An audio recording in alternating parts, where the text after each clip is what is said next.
I'm here to introduce a fellow Floridian and someone who I've known for a very long time, Sergio Gor, who is the nominee to India, which is, I would say, one of the top relationships the United States has in the world today in terms of the future of what the world's going to look like. I said it when I appeared before you as a nominee to the position I currently hold as well, and I don't mean archivist, when I was here as in the position as for Secretary of State, and I repeat it again, that the 21st century, the story is going to be written in the Indo-Pacific. In fact, it's so important we've actually changed the name of the combatant command to the Indo-Pacific. India is at the core of that. And we are in a period of extraordinary transition in that relationship with India. We've got some really important issues coming up that we need to work with them on and work through on that implicate what's happening from Ukraine, but also implicate what's happening in the region. It is my view, I hope it'll be your view, that it is important that the United States be represented at that post with someone who has the direct ear and confidence of the President of the United States. And I know of no one over the last, certainly period of time during this administration, but going back 4 or 5 years, no one who has had a better or closer working relationship than Mr. Gor. Someone who I've known since his time working here in the Senate, by the way, with one of our colleagues, and since then has gone on to do different things, but is very, very close to the President, has the President's confidence. And I can tell you that when you interact with these countries, in fact, I've already seen it, when you interact with these countries, having a representative in a place like India that has direct access to the Oval Office, to the President, and who they know can get things done both in the administration and through the Oval Office is critically important. And I don't know of anyone out there that's better positioned to do that than Sergio Gor. India is a strategic partner whose trajectory will shape the region and beyond. Under President Donald Trump's strong leadership, I'm committed to advancing America's interest in this important partnership. India's geographic position, economic growth, and military capabilities make it a cornerstone of regional stability and a critical part of promoting prosperity and advancing the security interests that our nations share. As Secretary Rubio noted, India is one of the most important relationships our nation has in the world. If confirmed as ambassador, I will work to deliver on the President's agenda and advance U.S. interests by increasing our defense cooperation, ensuring fair and beneficial trade, deepening energy security, and furthering technology.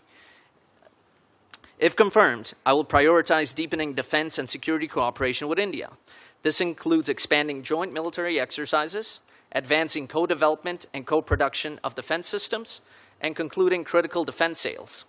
These efforts will enhance collaboration between our forces while supporting American defense manufacturers and making America more prosperous. India's population of over 1.4 billion and its rapidly growing middle class present immense opportunities for America. From artificial intelligence to pharmaceuticals to critical minerals, the potential for collaboration is vast. However, in the past, India's protectionist policies and regulatory barriers have prevented us from fully realizing this partnership. If confirmed, I'll work to advance trade that is fair, reciprocal, and beneficial to the American workers and businesses. I will advocate for reforms that will make India's markets more accessible and transparent.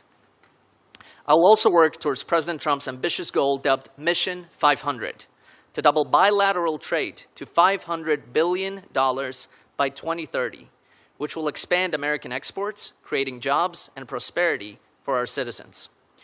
Improving U.S.-India trade ties will not only bolster U.S. competitiveness, but also reduce China's economic leverage over other nations.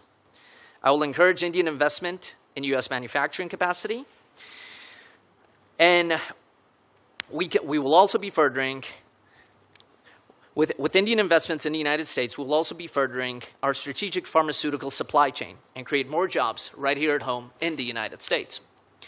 India is also a strategic partner in advancing critical and emerging technology. The U.S.-India Trust Initiative, launched in February by President Trump and Prime Minister Modi, lays out a path to leverage the impressive capacity of the U.S. tech sector to outcompete China on the development of AI, quantum, semiconductors, and other critical and emerging technologies. I will advance this administration's AI action plan, which will ensure the dominance of American AI technology in India and globally. Our technology cooperation will require significant energy resources, another area where the United States and India can work together. If confirmed, I will work to increase American energy exports to India, establishing the United States as a leading supplier of crude oil, petroleum products, and liquefied natural gas. Finally, India's role in ensuring the stability and security of the region cannot be understated. A stable South Asia is in the interest of the United States and all the nations. President Trump's leadership, the U.S.-India partnership, will define the 21st century. It is only by working together that we can make that aspiration a reality. You have a unique and strong relationship with President Trump. Could you comment on how you would leverage that deep personal relationship with leadership in India to help bring the conflict in Ukraine to an end? Thank you for the question, Senator. Our president has a deep friendship with Prime Minister Modi, and that is something that is unique. In fact, if you have noticed, when he has gone after other nations, he tends to go after their leaders for putting us in that position and for the United States imposing those tariffs. When the president has been critical of India, he has gone out of his way to compliment Prime Minister Modi. They have an incredible relationship. I've been with him in the same room. We're not that far apart on a deal already on these tariffs. To your point, getting India to stop buying Russian oil is a top priority for this administration. Bringing peace around the world is a top priority to this administration.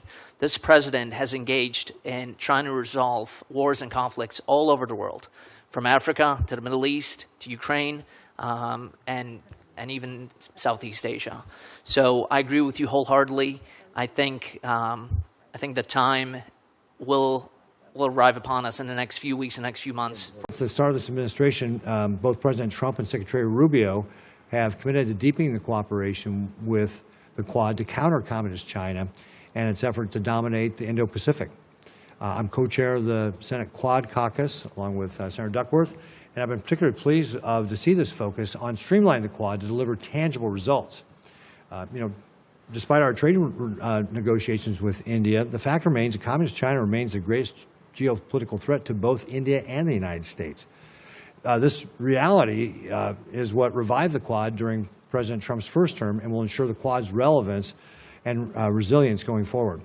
For security and cooperation shaping the regional technology standards to infrastructure investment to securing supply chains, the Quad countries have too much to gain to let bilateral differences stifle continued progress. Mr. Gor, if you're confirmed, what actions will you take to strengthen the U.S.-India cooperation on the Quad? Thank you for the question, Senator. 2 points. The Quad is vitally important. In fact, after Secretary Rubio was sworn in and clapped in at the State Department, 1 hour after his first meeting at Foggy Bottom was meeting with the foreign ministers of the Quad. The president is committed to continual engagement with the Quad.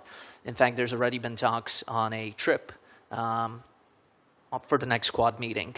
Earlier this year, I traveled to Japan and had the chance to meet with the Prime Minister of Japan. They're part of the Quad, and they have also emphasized the important relationship that we must continue to build on. On your earlier point of joint troop exercises, those continue to occur, and we would fully encourage that to grow. Just last week, 500 Indian troops trained with our troops in Alaska. That is a great thing. So in spite of this little hiccup that we have had over tariffs, our relationship is much stronger. It's built on many more decades. And so I will do everything in my power, should I be confirmed, to enhance that. Yeah, thank you. India, as you know, is quite literally on the front line against Chinese expansion. The U.S. and India are both acutely threatened by Chinese expansionism. President Trump and Modi undeniably respect each other and have signaled again and again that the United States and India are natural allies. Nevertheless, our relationship with India is far from perfect. You've talked about that in several different ways today in your testimony in response to questions. I'd like to ask you to talk a little more specifically about how India views Chinese expansionism and aggression and what that means for U.S.-Indian relations. Senator, thank you for the question. Look, India is very concerned. I mean, they've openly spoken about this, as I think it was Senator Haggerty who pointed out just 5 years ago, they were in open conflict. And so while we might have our moment of hiccups right now, we are on the track of resolving that. our relationship with the Indian government, with the people of India, extends many more decades, and it's a much warmer relationship than they have with the Chinese. Frankly, they are concerned by Chinese expansionism. And Chinese expansionism is not just on the border of India, it's all over the area. And so we share a lot in common, and we share a lot of the same concerns that other nations in the region do. So should I be confirmed, we will make that a top priority, that India is pulled into our side and away from them. I fully agree. Another area that remains under-discussed is cooperation with India, specifically on energy. India has the world's largest population, a booming economy, and it's on track to become the world's largest economy in future years. President Trump is committed to American energy dominance, and obviously my home state of Texas is a powerhouse when it comes to energy. Talk a little bit about the possibilities for U.S.-India energy cooperation. Look, possibilities are endless, Senator, as you pointed out. We fully intend in these trade talks that are ongoing right now to open the markets to crude oil, petroleum products, liquefied natural gas. You're talking about a population of 1.4 billion individuals there.